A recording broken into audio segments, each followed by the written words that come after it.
देखिए आज का जो हमारा टॉपिक है उसका नाम है रेशियो एंड प्रोपोर्शन।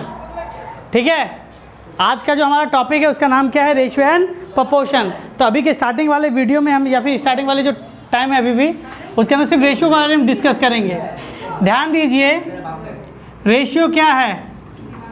रेशियो का सिंबल होता है इस तरह से, दिख रहा है आपको? रेशियो का सिंबल क्या होता है? इसे हम लोग प्रोनाउंशिएट करते हैं इस टू। क्या प्रोनाउंशिएट करते हैं? इस टू। आप चाहो तो इसे क्या प्रोनाउंशिएट करोगे बताओ? तो रेशियो के हिसाब से आप कह सकते हो ए रेशियो बी। क्या कह सकते हो? या फिर ए इज टू बी। क्या कह सकते हैं? ए इज टू बी कह सकते हैं। ध्यान दीजिए, सबसे ज़्यादा यूज़ होने वाला जो वर्ड है हम लोग कौन सा यूज़ करते हैं? ए इज टू बी कहते हैं। ये रेशियो हो गया। रेशियो जो प्राइमरी वाले हम लोग पढ़ना है जिसके अंदर दो टर्म होंगे। आगे वाले टर्म को कहा जाता है एंटीसीडेंट। क्या कहेंगे? एंटीसीडेंट।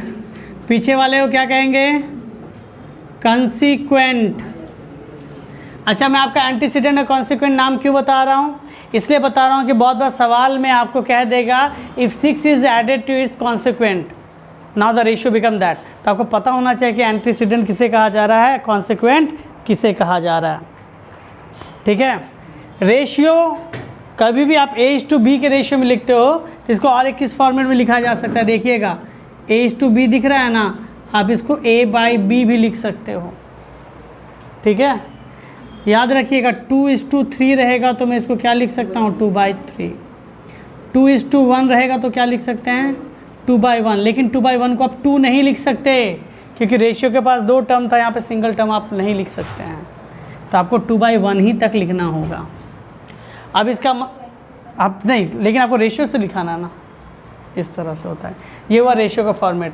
अच्छा, ऐसा नहीं कि दो ही टर्म वाला रेशियो होता है, 3 टर्म वाले भी रेशियो होते हैं, A is to B is to C. तो आप इसको सोच रहे होंगे A by B by C लिख सकते हैं, तो ऐसा आप इसको लिख नहीं सकते हैं। A is to B is to C, A is to B is to C के फॉर्मेट में ही रहता है। रेशियो की कोई यूनिट नहीं होती क्योंकि रेशियो के इस साइड जो वैल्यू है, कैसे वैसे लिख के छोड़ देना, एच टू बी टू सी को एच टू बी टू सी लिख के छोड़ देना। सवाल करेंगे हम लोग। हाँ, अगर दो टर्म में दिया है तभी आप डिवाइड के फॉर्मेट में लिख सकते हैं, दो टर्म से ज़्यादा में नहीं लिखा जाता। हाँ कहिए। नहीं, उस तरह से नहीं लिख सकते यहाँ पर। H two B two C two D, H two B two C two D, 4 term को A by B by C ऐसा नहीं लिखा जा सकता। अच्छा, यहाँ तक तो हम लोगों ने समझ लिया, एच टू बी है, ए रेशियो बी के बारे में समझ लिया। अब इसमें देखिए एक वर्ड यूज़ होता है इक्विवेलेंट रेशियो, या फिर आप कह सकते हैं रेशियो का जो प्रॉपर्टी है, और ये बहुत ही ज़्यादा इंपॉर्टेंट है, थोड़ा ध्यान दीजिएगा। मैं कह सकता हूँ इसको प्रॉपर्टी ऑफ रेशियो। क्या कह सकता हूँ? Property of ratio. देखिए, जैसे कि मान लेते हैं कि दो आदमी हैं, एक है ए और एक क्या है आपका बी। ए और बी के पैसे का रेशियो, ए के पास कुछ पैसे हैं, बी के पास कुछ पैसे हैं, ए और बी के पैसे का रेशियो आपका कितना है? 2:3 है। तो आपसे पूछा जा सकता है कि ए के पास कितना पैसा है और बी के पास कितना पैसा है। तो समझिएगा इसको, कभी भी रेशियो दिख जाता है इसका मतलब ये नहीं कि ए के पास 2 ही रुपया होगा, बी के पास आपका 3 रुपया होगा, ऐसी कोई बात नहीं है। क्यों नहीं है समझिएगा। रेशियो कहता है कि इधर जितना कटा है उधर भी उतना ही कटेगा। एग्जाम्पल के तौर पे अगर ए का इनकम या ए के पास 2000 रुपये हो और बी के पास कितने रुपये हो? 3000 रुपये, तो इसको क्या लिख सकते हैं? 2000 बाई 3000 लिख सकते हैं, 2/3 आ जाएगा। अब मैं इस तरह से कह सकता हूँ कि मान लो कि ए के पास 12 रुपये थे, इसके पास 18 रुपये थे। करके देखते हैं सॉल्व। 12 and 18, 6 2 जा 6 3 जा 2/3। हाँ या ना? हो सकता है इसके पास 10 रुपये थे, इसके पास क्या थे? 15 रुपये थे, तो 10/15 रह काट देते हैं, तो क्या होगा? 2/। तो आपको कभी भी रेशियो दिया रहता है तो आप एग्जैक्टली वहाँ पे कंफर्म हो पाएंगे कि आपकी वैल्यू क्या थी? नहीं, आप नहीं कह सकते। वो 2000 3000 भी हो सकता है, 12 18 भी हो सकता है, 10 और 15 रुपये भी हो सकते हैं। तो आप कंफर्म कैसे होइएगा?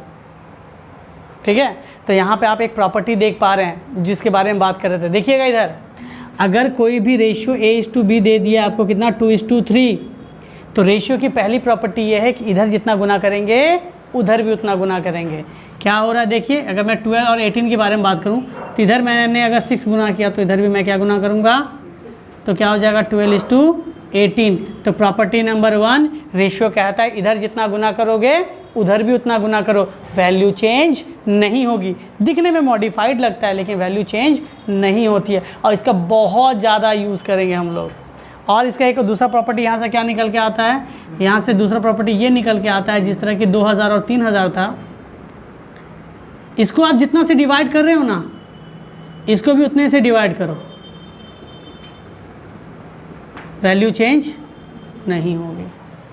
तो प्रॉपर्टी क्या सीखा हमने यहाँ पे रेशियो का, रेशियो की 2 प्रॉपर्टी सीखी जो कि बहुत ज़्यादा इंपॉर्टेंट है। रेशियो में मल्टीप्लाई करना तो सारे टर्म में सेम चीज़ मल्टीप्लाई करो, और डिवाइड करना तो सारे टर्म में सेम चीज़ डिवाइड करो। रेशियो की वैल्यू चेंज नहीं होती, दिखने में वो अलग दिखता है लेकिन वैल्यू सेम ही रहती है, और इसका आगे जाकर बहुत ज़्यादा यूज़ होने वाला है। कैसे यूज़ होने वाला है मैं बताता हूँ, इसको मैं मिटा दे रहा हूँ। जैसे कि अगर मैं कह दूँ ए और बी के पैसे का रेशियो 2:3 है, ए और बी के पैसे का रेशियो 2:3 है। मैं बार बार कह रहा हूँ, यहाँ पे मैं भी समझा रहा हूँ, जब बड़े बड़े सवाल करेंगे तो आपको जस्ट एक हिंट देंगे और निकल जाएंगे, क्यों, उस समय ये सब चीज़ें मैंने ऑलरेडी सिखा के रखी, मैं कह सकता हूँ आपको। A/B की वैल्यू क्या बताई गई है, 2:3। तो जब भी इस तरह से दिया जाएगा तो आप एज्यूम कर सकते हैं, लेट ए के पास कितना पैसा था 2x, बी के पास कितना था, यानी इधर से जितना कटा होगा और उधर से जितना कटा होगा दोनों की वैल्यू क्या मान लेते हैं, x। तो x का मल्टीपल इसमें भी मल्टीप्लाई कर दिए, इससे भी मल्टीप्लाई कर दिए। अब x की वैल्यू 6 होगी तो 6 गुना करेंगे, 1000 होगा तो 1000 गुना करेंगे, 5 होगा तो 5 गुना करेंगे। जैसा इनपुट होगा वैसे ही आपका आउटपुट आएगा। ये बहुत इंपॉर्टेंट प्रॉपर्टी था। कोई भी नंबर में आपको रेशियो दिया जाएगा तो कुछ भी मल्टीप्लाई करना है तो सब में मल्टीप्लाई करना है, डिवाइड करना है तो क्या प्लस माइनस में फॉलो करता है, नहीं, प्लस और माइनस में आपका रेशियो फॉलो नहीं करता। मैं एग्जांपल देता हूँ, देखिएगा, मैं पहले ही कहना वैल्यू ये फॉलो नहीं करेगा। 2 में मैंने 5 ऐड कर दिया, 3 में भी मैंने 5 ऐड कर दिया। ध्यान से देखो 7:8, ये रेशियो क्या इस रेशियो के बराबर है, नहीं है। तो आप प्लस भी नहीं कर सकते हैं और माइनस भी नहीं कर सकते, आप जस्ट मल्टीप्लाई और डिवाइड ही कर सकते हैं रेशियो के लिए।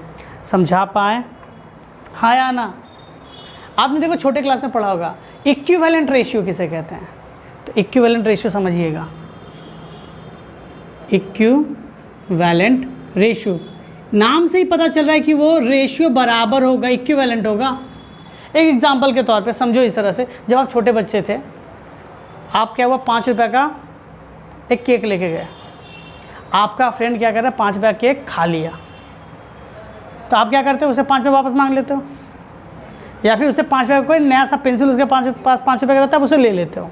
यही ना इक्विवेलेंट होता है, इक्वल नहीं है, इक्विवेलेंट तो है। यही बात हो रहा है रेशियो में। देखो इधर, अगर मैं बात करता हूँ 2:3, इसका इक्विवेलेंट रेशियो तो होगा क्या, पहले टर्म में जितना गुना करना है दूसरे टर्म में भी उतना गुना करो, तो क्या हो जाएगा 10:15। पहला निकल गया, 2 इक्विवेलेंट कहा गया मान लो। अगर मैं इधर 7 गुना करता हूँ तो इधर भी 7 गुना कर देंगे, 14:21। तो आप कह सकते हैं कि ये 10:15 2:3 के बराबर है, 14:21 भी 2:3 के ही बराबर है। तो both ratios are equivalent to that, हाँ या ना। समझा पाए, यहाँ तक आप लोग नोट कर लीजिए, फिर मैं आगे बढ़ता हूँ। देखिए अब जो नेक्स्ट टॉपिक है उसका नाम है कंपाउंड रेशियो। क्या नाम है, कंपाउंड रेशियो। कंपाउंड रेशियो क्या, समझिएगा। अगर मान लीजिए एक रेशियो A/B दे दी गई है आपको, एक रेशियो दे दी गई है C/D, और एक रेशियो दे दी गई है क्या आपको E/F। 3 अलग अलग रेशियो दे दिए गए। हाँ, पैटर्न सेम होना चाहिए, 2 तो 2 तो 2, 3 का नहीं होता। ठीक, कंपाउंड रेशियो कैसे निकलेगा, कंपाउंड रेशियो कहता है, जैसे मुझे इसका कंपाउंड रेशियो निकालने के लिए कहेगा तो सारे एंटीसीडेंट इधर और सारे कॉन्सिक्वेंट उधर, बीच में रेशियो, और सबके बीच में मल्टीप्लाई। कहने का मतलब सबका पहला टर्म आगे लिख दो और मल्टीप्लाई कर दो, सबका दूसरा टर्म सेकंड साइड में लिख दो और मल्टीप्लाई कर दो। तो ये हो गया क्या तुम्हारा कंपाउंड रेशियो। एग्जाम्पल से समझाते हैं। सपोज 2:3, 4:5, और क्या कह दें आपको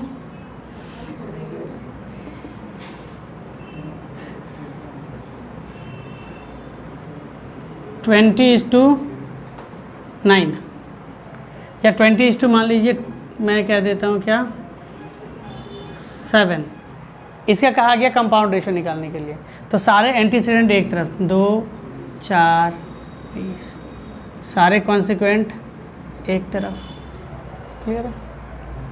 तो क्या होगा, मुझे पता है रेशियो से इधर जितना डिवाइड करेंगे उधर भी उतना डिवाइड करेंगे, मल्टीप्लाई करने की ज़रूरत नहीं है फिलहाल। 5 1 जा 5 4 जा, अब तो कट नहीं रहा। 16 2 जा 32 21।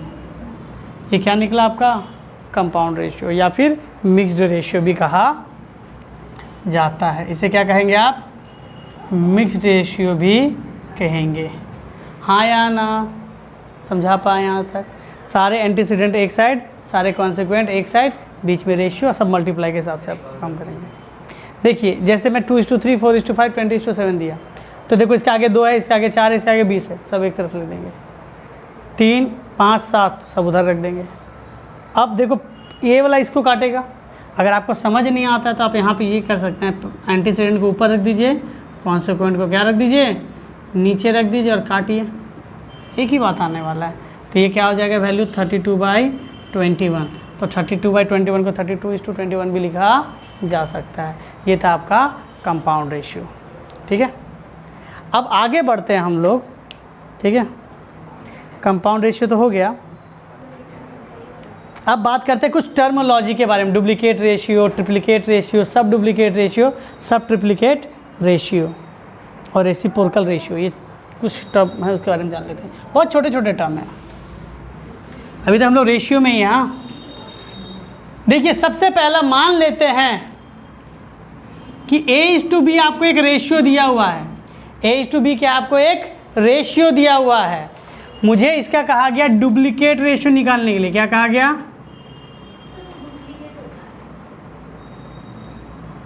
धन्यवाद। अच्छा कोई बात नहीं, डुप्लीकेट ही लिखा हुआ है सर, आप वही बोलिए। अच्छा ठीक है, ठीक है, ये रेशियो निकालने के लिए कहा गया। तो इसमें क्या करना है ना, पहले वाले का स्क्वायर करना है। डुप्लीकेट में क्या था, 2 आदमी होते हैं, एक ही शक्ल के 2 लोग होते हैं, तो इसे 2 से स्क्वायर, हाँ वही B² A² B² कर देना। ठीक है, एग्जाम्पल मैं बगल में देते जाता हूँ। सपोज आपकी वैल्यू दे दी गई 3:4, आपको एक रेशियो दिया गया, आपको 3:4 एक वैल्यू, 3:4 नहीं देते हैं, थोड़ा अच्छा सा नंबर देते हैं, 9:16 देते हैं। क्या देते हैं, 9:16 नहीं, थोड़ा और अच्छा दें, 27:64 देते हैं। क्या देते हैं, रीज़न है इसके पीछे, ऐसे नहीं दे रहे, कुछ ना कुछ रीज़न होगा।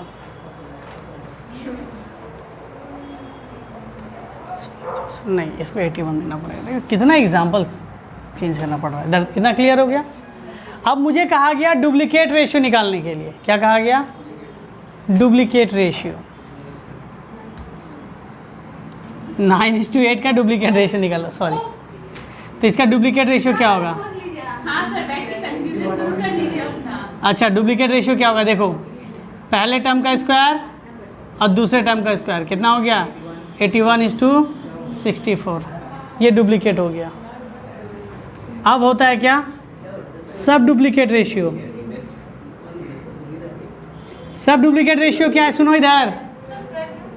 सब डुप्लीकेट में कहने का मतलब हो गया, पहले वाले का पावर 1/2 कर दो, दूसरे वाले का पावर भी क्या कर दो, या फिर आप इसको ना लिख के आप ऐसा भी लिख दो, पहले वाले का भी रूट कर दो, दूसरे वाले का भी क्या करो, रूट कर दो। रूट करना या 1/2 करना बात एक ही होता है।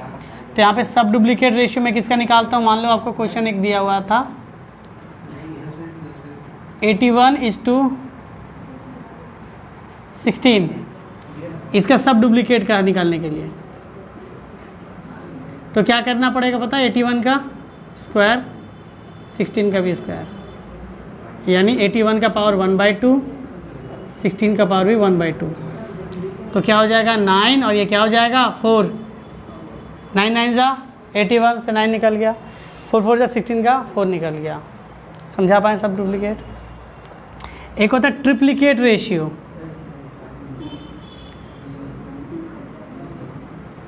सपोज मेरा रेशियो A:B था, इसका ट्रिप्लिकेट क्या होगा, A³ B³। एग्जाम्पल मान लो कि आपको मैं 2:3 दे रहा हूँ और मुझे कहा गया इसका ट्रिप्लिकेट रेशियो निकालने के लिए। क्या निकालने के लिए कहा गया, ट्रिप्लिकेट रेशियो। तो क्या करेंगे आप,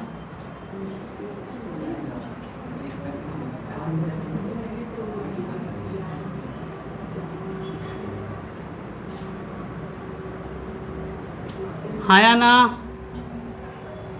अब होता है सब ट्रिप्लिकेट रेशियो।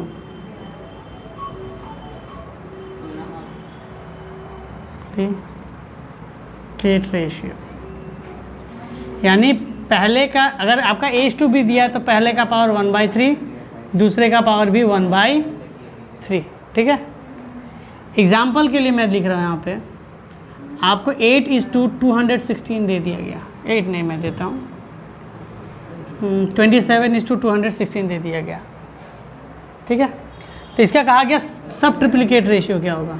सब ट्रिप्लिकेट रेशियो क्या होगा? तो ट्रिप्लिकेट मतलब क्या होता है? 1/3 ना। तो 27 को आप क्या लिख सकते हैं? 3 का क्यूब का पावर 1/3। ये क्या हो गया? 6 का क्यूब का पावर 1/3। तो 3 से 3 कैंसिल, 3 से 3 कैंसिल, 3:6। अगर ये फर्दर कटता तो काटिए, मैं यहीं पे छोड़ देता हूँ, कट रहा था लेकिन मैंने काटा नहीं। हाँ, तो 1:, मान लेते हैं यहाँ पे 8:216 होता, या कुछ ऐसी वैल्यू होती। ठीक है, ये हो गया आपका सब ट्रिप्लिकेट रेशियो। अच्छा, इसके बाद एक और होता है रेसिप्रोकल रेशियो। इसके बाद क्या होता है आपका? Reciprocal ratio. लिखा जाएगा, जगह है। रेसिप्रोकल रेशियो क्या, सुनिएगा। अगर आपका रेशियो A/B है तो रेसिप्रोकल क्या होगा? कॉन्सिक्वेंट एंटीसीडेंट बन जाएगा, एंटीसीडेंट कॉन्सिक्वेंट बन जाएगा। यानी A/B क्या हो जाएगा आपका? B/A। एग्जाम्पल अगर मैं देता हूँ क्वेश्चन में 2:3 है, मुझे कहा कि इसका रेसिप्रोकल रेशियो निकालो, तो इसका रेसिप्रोकल रेशियो क्या होगा? 3:2 हो जाएगा। ये जस्ट बता रहे हैं आपको क्वेश्चन क्या दिया रहेगा, आप क्या किस तरह से चेंज करना पड़ेगा। ठीक है, नोट कर लीजिए इसे। नेक्स्ट देखिएगा सवाल, कुछ चीज़ें हैं जो बता देते हैं आपको। ठीक है, इसके अंदर लगता है अगर आपको A/B की वैल्यू दे दी गई है, B/C की वैल्यू दे दी गई है और C/D की वैल्यू भी दे दी गई है। क्या दिया गया है आपको? 2:3, 4:5, 6:7। 2:5, फिर क्या था? 2:3, 4:5, 6:7। अच्छा, 2, 3, 4, 5, 6, 7। आपसे क्या पूछा गया? A/D। क्या पूछा गया आपसे? A/6, 7 भी है, और 6, 7। और आपसे क्या पूछा गया? Find A/D। आपसे क्या क्वेश्चन पूछा गया है? What is the value of A/D। मैं इस क्वेश्चन को 2 फ्रैक्शन में तोड़ रहा हूँ। ठीक है, मैं क्वेश्चन को डायरेक्टली नहीं करा रहा, 2 तरीके से करा रहा हूँ, और इसमें 3 सवाल सॉल्व करेंगे। देखो, सपोज आपको इसी में से मैं डेटा निकाल के देता हूँ। A/B की वैल्यू बता दी गई है और B/C की वैल्यू बता दी गई है। क्या बताई गई है? 2:3 और 4:7। आपसे यहाँ पे 2 चीज़ें पूछ रहे। देखिए, इससे आपको ये डेटा पूछा गया, मैं इसको बाद में बताता हूँ। आपसे पहले डेटा पूछा गया क्या? A/C की वैल्यू क्या होगी। दूसरा डेटा पूछा गया A/B/C की डेटा क्या होगी। और एग्जाम में आने वाला सवाल आता है, A/B दे दिया, B/C दे दिया। आपसे 2 चीज़ें पूछी गई है, A/C की वैल्यू क्या होगी और A/B/C की वैल्यू क्या होगी। कैसे बनेगा देखिएगा। सबसे पहला काम आपको लेना है, A/B दिया है ना, तो उसको A/B लिखा जा सकता है। B/C दिया, उसको क्या लिख सकते हैं? B/C लिख सकते हैं। दोनों को गुना करना है, तो A/B के जगह पे क्या लिखेंगे और B/C के जगह पे। ध्यान से देखिए, B से B कट गया, क्या बचा? A/8। तो यहाँ पे A/C की वैल्यू क्या हो गई? हाँ या ना? 8:21 आ गया। क्लियर है? डाउट यहाँ तक किसी का? पहले देख लीजिए, कहाँ डाउट है दीदी आपका? देखो, A/B A/B, B/C B/C, मैंने गुना कर दिया। B से B कैंसिल हो गया, इसकी वैल्यू लिखा 2:3, इसकी वैल्यू लिखा 4/7। ये गुना होगा 4 2 8, 3 7 21, 8/27। तो A/C क्या हुआ? 8:21 के बराबर हो गया। हाँ या ना? लेकिन अगर A/B/C पूछा था तो क्या करते? देखिए, इसको बनाने के लिए तरीका इस तरह है। A/B लिखना है, B के नीचे B लिखना है। ध्यान दीजिएगा, इस चीज़ को नोटिस करना बहुत इंपॉर्टेंट है। B के नीचे ही क्या लिखना पड़ेगा आपको? B लिखना पड़ेगा। आप A/C की वैल्यू, A/B की वैल्यू क्या दी गई है? 2:3। यहाँ पे क्या दिया? 4:7। अब देखो, आप इसको A/B/C कब लिख सकते हो? जब दोनों बी सेम हो, यहाँ पे क्या दोनों बी सेम है, तो फिर सेम करना होगा। मुझे पता है रेशियो में इधर जितना गुना करते हैं उधर भी उतना गुना करते हैं, तो मैं ऊपर वाले में गुना करता हूँ क्या 4, और नीचे वाले में क्या गुना करता हूँ 4 गुना करेंगे तो सब में करेंगे 4 2 ज़ा 4 3 ज़ा 3 4 ज़ा 12, देखो दोनों में सेम हो गया 12, 7 3 ज़ा 21। समझा पाए? तो H to B to C आ गया। अगर आप चाहो तो यहाँ से H to C निकाल सकते हो, देखो तो A के जगह पे 8, C के जगह पे 21, देखो आंसर सेम ही आएगा। मैं आपको दोनों इस तरीके से आप दोनों चीज़ें निकाल सकते हैं एक साथ ही। क्लियर हो गया? हाँ या ना? सी अब देखिए इस क्वेश्चन में आते हैं। इस क्वेश्चन में क्या दिया है, H to D निकालना। अगर H to B to C to D निकालने के लिए कह दे, जो कि बड़ा टर्म है देता नहीं है, लेकिन मैं आपको तो ट्रेंड कर रहा हूँ तो सभी तरह से ट्रेंड कर देंगे। पहला H to D जो आपको क्वेश्चन पूछा है तो क्या लिख सकते हैं इसे, A by B, B by C, C by D। A by B के जगह पे क्या लिखेंगे 2 by 3, B by C के जगह पे 4 by 5, इसके जगह पे 6 by 7। देख पा रहे हैं यहाँ तक वैल्यू लिखा गया है। B से B कैंसिल, C से ऊपर बचा A, नीचे बचा क्या D। 3 1 ज़ा 3, 2 ज़ा क्या हो जाएगा 16 by 35। तो A to D की वैल्यू क्या हो गई 16 into 35। क्लियर है? हाँ या ना? अब मैं आपसे कहता हूँ कि सर अगर H to B to C to D पूछ लेता तो बहुत ईजी है। ध्यान दीजिएगा, मैं इसको मिटा रहा हूँ।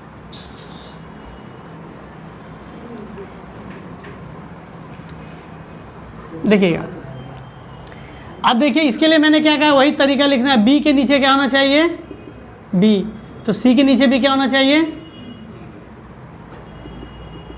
H to B के जगह पे क्या लिखेंगे 2:3। हाँ या ना? B to C के जगह पे क्या लिखेंगे 4:5। C to D के जगह पे क्या लिखेंगे 6 by 7। देखिए इस तरह से मैंने लिखने का है ना आपको। हाँ या ना? आप कहेंगे सर इसे ठीक कैसे करेंगे H to B to C to D, इसमें वैसा कोई गुना वाला कॉन्सेप्ट नहीं है। सब में इस तरह से बना लो, 4 4 के बराबर हो गया। जिसके बगल में जो जगह भर दो उसको उसी नंबर से। 3 के बगल में खाली जगह ना और कोई नंबर नहीं तो 3 3, 4 के बगल में 4, 5 के बगल में 6 के बगल में 6 और 6 के बगल में 6। क्या किया मैंने 2 3 था, इधर खाली गैप था 3 3 भर दिया। 4 5 था, इधर उसके सामने वाला 4, इधर उसके पीछे वाला 5। 6 into 7 आपका directly H to B to C to D निकल जाएगा। ये जनरली आपका कॉम्पिटिटिव एग्जाम में आता है, लेकिन रेशियो के जुड़ा हुआ सवाल है इसलिए मैं करा रहा हूँ। तो देखो H to B to C to D सब तीनों गुना कर दो। 8 6 ज़ा 48, 12 6 ज़ा 72, 15 6 ज़ा 90, 8 7 ज़ा नहीं 15 7 ज़ा 105। समझा पाए? देखिए 3 से कट रहा है सब कोई।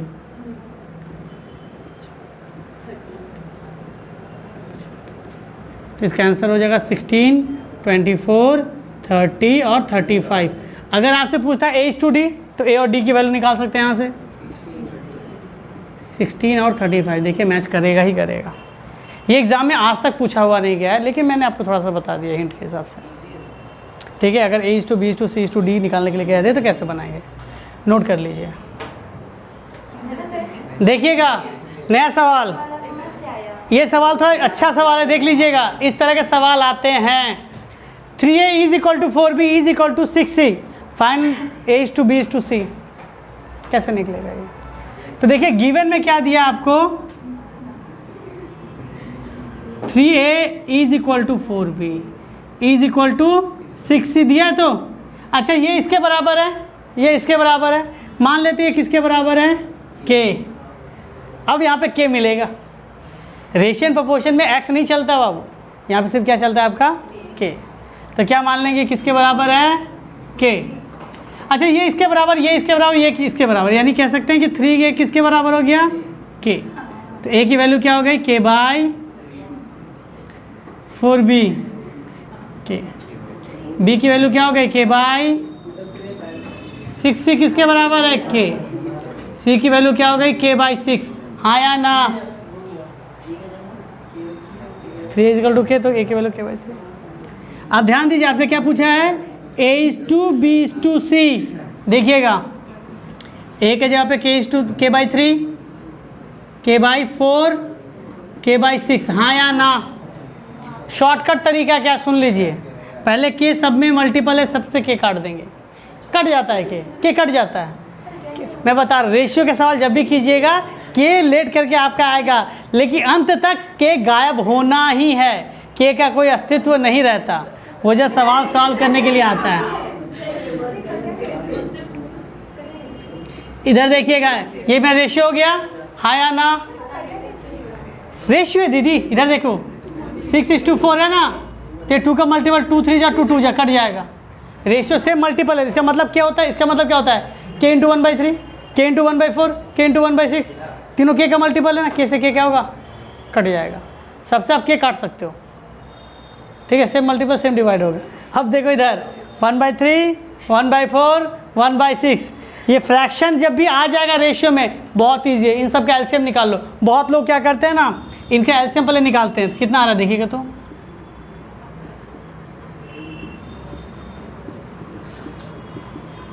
3 2 जा 6, 2 जा 12, कितना आ रहा है 12। तो लोग क्या करते हैं ना, नीचे भी 12 लाने के लिए 4 नीचे 4 ऊपर, 3 नीचे 3 ऊपर, 2 नीचे 2 ऊपर, ऐसा कुछ नहीं करना। आप क्या करो, एलसीएम 12 है ना, 12 सब में गुना कर दो, 3 4 जा 4 3 जा 6 2 जा, क्या हो गया वैल्यू 4:3:2। समझा पाए, ये हो गया a:b:c का वैल्यू। और इस तरह के मेथड कभी भी आते हैं, उसे कहते हैं के मेथड सम्स। क्या कहा जाता है, के मेथड सम्स। आगे मिलेगा कंट नहीं, जनरली केसेस से अधिकतर सवाल बनेगा आपके, नोट कर लीजिए। हाँ, वो आपकी सुविधा, आप के पी टी कुछ भी ले सकते हैं, नोट कर लीजिए। ध्यान दीजिएगा, अब रेशियो में आपके 3 तरह का सवाल है, और ये बोर्ड्स आप पेपर उठा के देखिए तो इस तरह के सवाल बोर्ड्स में आए हुए हैं। पैटर्न समझिएगा, ध्यान दीजिए, पैटर्न समझिएगा। पहला क्या होता है, आपको इस तरह का कॉम्प्लेक्स चीज़ दे दिया जाएगा और आपसे x:y पूछेगा। देखो इधर x और y के मल्टीपल में प्लस माइनस में कुछ टर्म दे दिए गए हैं, न्यूमरेटर डिनोमिनेटर में आपसे x:y पूछा है, ये पहला कॉन्सेप्ट है। दूसरा क्या होगा, x:y यानी एक नॉर्मल वाला दिया रहेगा, आपको क्या रहेगा, नॉर्मल वाला दिया रहेगा, यानी a:b दे दिया रहा। जस्ट उल्टा देखो, हार्ड चीज़ दिया हुआ है, ईजी चीज़ पूछा है, यहाँ पे क्या ईजी चीज़ दिया हुआ है और हार्ड चीज़ की वैल्यू पूछी है, ठीक है। और इसमें क्या हार्ड टाइप का आपको क्वेश्चन दिख रहा है और कॉम्प्लेक्स, यानी कॉम्प्लेक्स टाइप का दिख रहा है, कॉम्प्लेक्स टाइप का दिया हुआ है। यही 3 तरह के सवाल रेशियो के एक्सपेंशन में आते हैं। और भी पैटर्न मैं बता रहा हूँ, पैटर्न का तो और मैं बताऊँ, इन तीनों में अगर मैं कहता हूँ, आप पूछिएगा सर सबसे हार्ड कौन है, आप कह ही सकते हैं, तो पता है मेरा जवाब क्या होगा, कोई भी नहीं। इतना ईजी सवाल है, कोई भी नहीं। आपसे पूछने के भी क्यों? अच्छा देखिए, पहला सवाल देखिए, 10,000 का सवाल स्क्रीन पे रहा, ध्यान दीजिएगा। सर 2-3 लाख दीजिए तो सुने।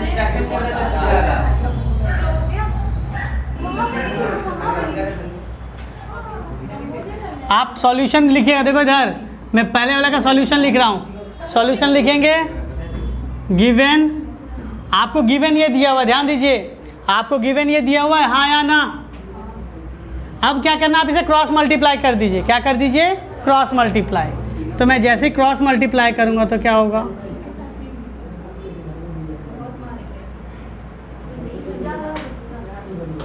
(21x 35y 9x 15y), ठीक है। x के पास x को भेज दो,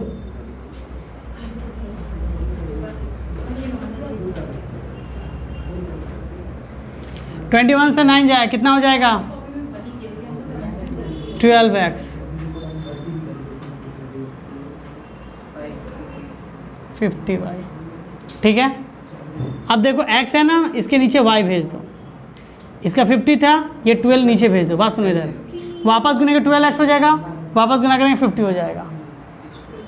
6 2 6 जा 2 25 जा, तो आपकी वैल्यू क्या हो गई, x बाई y की वैल्यू हो गई 25/6, यानी x:y 25:6 हो गई। समझा पाए, हार्ड था ये, नोट कर लीजिए। देखिए सेकंड क्वेश्चन करेंगे, 2 मेथड से बनाया जाएगा। आपको जो मेथड अच्छा लगे आप उस मेथड का उपयोग कीजिएगा सेकेंड क्वेश्चन के लिए। देखिए मैं फर्स्ट मेथड लिख रहा हूँ, फर्स्ट मेथड। पहला वाला सवाल हो गया इसलिए मैं पहले वाला सवाल को मिटा दे रहा हूँ। देखिए फर्स्ट मेथड में गिवन क्या है, गिवन है a/b की वैल्यू क्या दे दी गई है 3:11। ध्यान दीजिएगा थोड़ा, तो इसको क्या लिख सकते हैं a/b is equal to 3/11। b उधर भेज दूं तो a की वैल्यू क्या हो गई 3b/11 आ गया वैल्यू। अब लिखेंगे नाउ क्वेश्चन क्या है 15a minus 3b is to 9a 5b। आप चाहो तो ऐसी वैल्यू पुटअप कर दो। a के जगह पे क्या लिखना है 3b/11।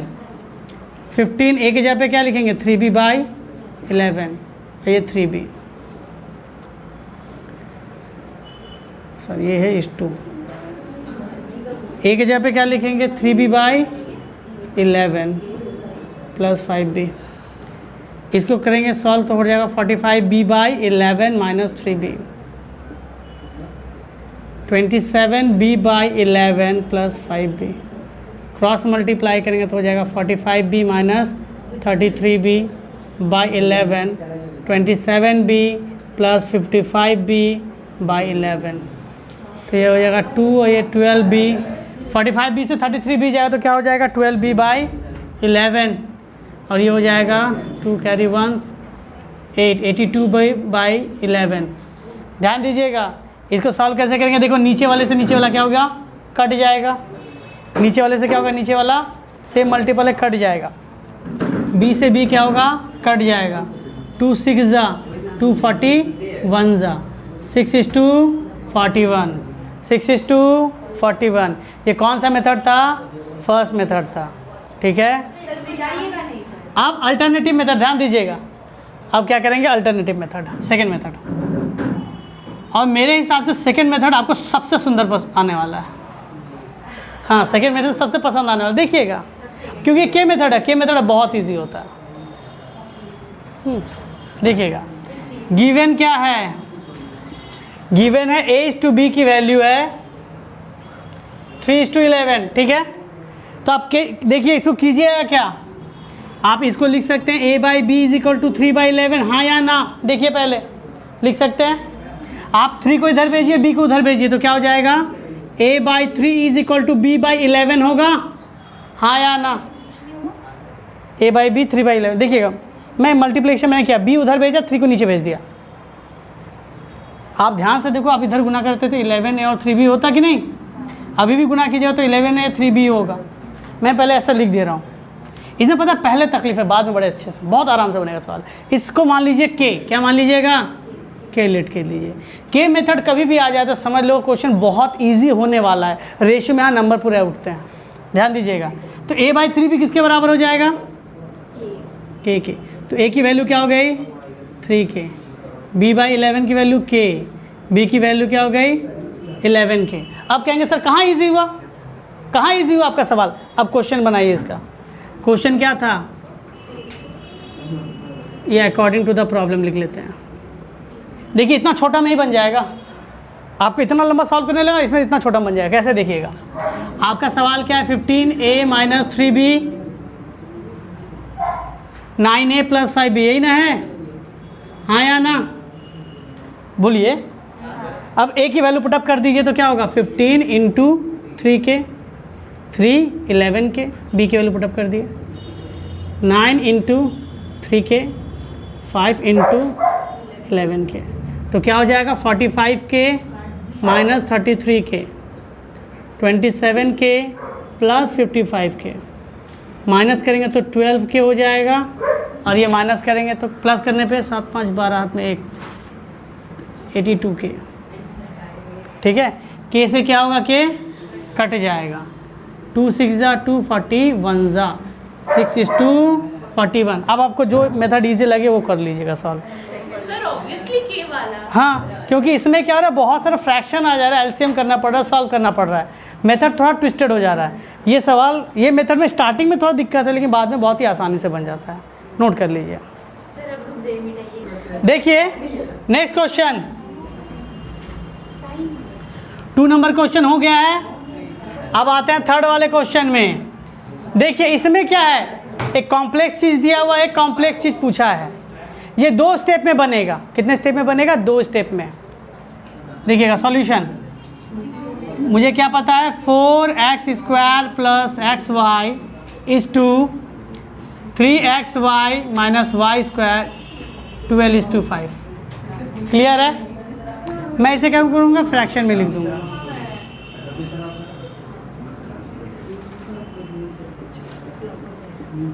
यहाँ तक क्लियर है आपका? क्रॉस मल्टीप्लाई, 5 इधर,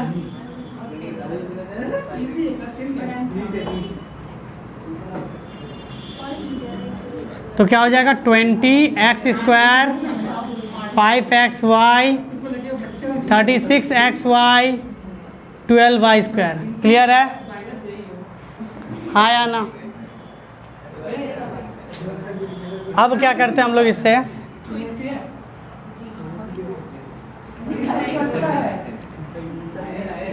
वेट, अच्छा चलिए ठीक है, फिर रिज्यूम करते हैं। हाँ, अब सबको एक साइड लेके चले आते हैं। 20x², 5xy, 36 माइनस हो जाएगा xy + 12y² = 0। आप अगर इसे सॉल्व करते हैं यहाँ पे, तो 20x², 5xy - 36 कितना हो जाएगा, -31xy + 12y² = 0। अब आपको क्या करना पड़ेगा, मिडिल टर्म फैक्टर मल्टीप्लाई करने पे कितना आना चाहिए, मल्टीप्लाई करने पे कितना आना चाहिए, 240। जब भी इस तरह के सवाल दिए रहते हैं ना, पहले आप सॉल्व करते चले जाइए, और कुछ नहीं है। आप इसके पहले मल्टीप्लाई कर दिए तो कितना आ गया, 240 आ गया। हाँ, अब इसको क्या प्लस माइनस करने पे कितना आना चाहिए आपका, 31।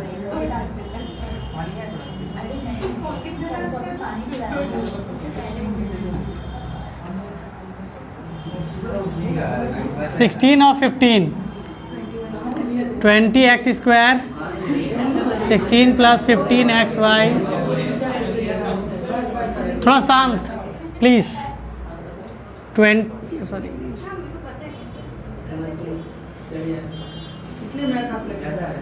16xy -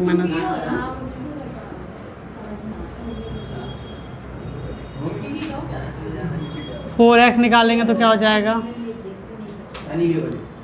5x,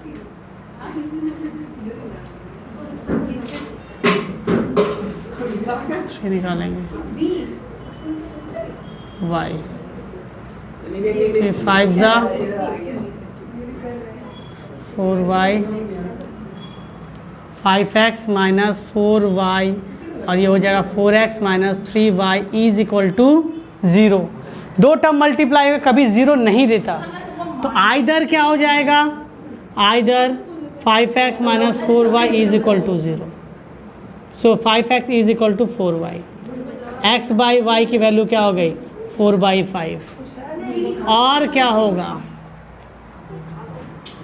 4x - 3y = 0। 4x = 3y।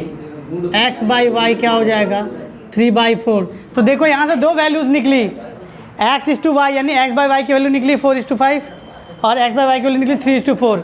ध्यान से देखो तो सेकंड क्वेश्चन जो हम लोग किए थे वैसा आ गया कि आपको x/y की वैल्यू पता है और आपको इसकी वैल्यू निकालनी है। वैसा हो गया कि नहीं वैसा? तो इसमें वही आ जाता है। हाँ, इसमें वही पुटअप करना है। मैं वही आपको बता, कभी भी एक कॉम्प्लेक्स देगा, दूसरा कॉम्प्लेक्स, इतना कॉम्प्लेक्स नहीं देगा आपको, इसमें 10 मार्क्स देगा, इतना कॉम्प्लेक्स नहीं देगा। मैं कह रहा हूँ इसमें मैंने बहुत कॉम्प्लेक्स सवाल उठा लिया, जनरली आपको इजी सवाल मिलेंगे, तो इसको सॉल्व करके वैल्यू निकालना है। जनरली एक वैल्यू निकलता है, तो एक वैल्यू को पुटअप करके निकाल सकते हैं, लेकिन यहाँ पे कितने वैल्यू निकल गए? हाँ, एक बार ये डाल के वैल्यू निकालेंगे, एक बार इसको डाल के निकालेंगे। देखिए मैं बना रहा हूँ, मैं मिटा नहीं रहा, मैं इधर ऊपर लिख रहा हूँ। देखिएगा, फॉर x/y = कितना है, 4/5। तो x/4 बराबर क्या मान लेंगे, y/5।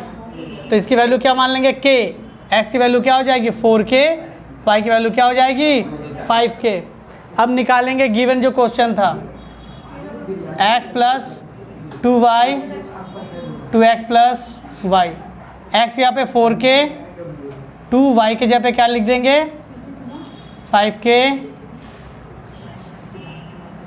4k 5k 4k plus 10k 8k plus 5k 14k is to 13k। तो वैल्यू क्या होगी, पहली वैल्यू कह रहा है क्या, अगर आपका ये रेशियो इसके बराबर है तो इसकी वैल्यू क्या होगी 14:13। कब, जब मैं x बाई वाई की वैल्यू 4/5 मान के चलता हूँ। अब लिखते हैं now for x by y किसके बराबर 3/4, x बाई 3 क्या हो जाएगा y बाई 4, फिर वही के लेट कर लेंगे x equal to 3k y equal to क्या हो जाएगा 4k। क्लियर है। अब वापस क्वेश्चन में डाल रहे हैं x plus 2y 2x plus y, x के यहाँ पे 3k 4k 3k 4k 3k plus 8k 6k plus 4k 11k 10k 11:10। तो रिक्वायर्ड आंसर क्या हो गया मेरा 14:13 हो सकता है या फिर 11:10 हो सकता है। ये हो गया आपका रिक्वायर्ड आंसर, नोट कर लीजिए। ठीक है, इस वीडियो में इतने रखते हैं, बाकी हम लोग नेक्स्ट वीडियो में कर लेंगे।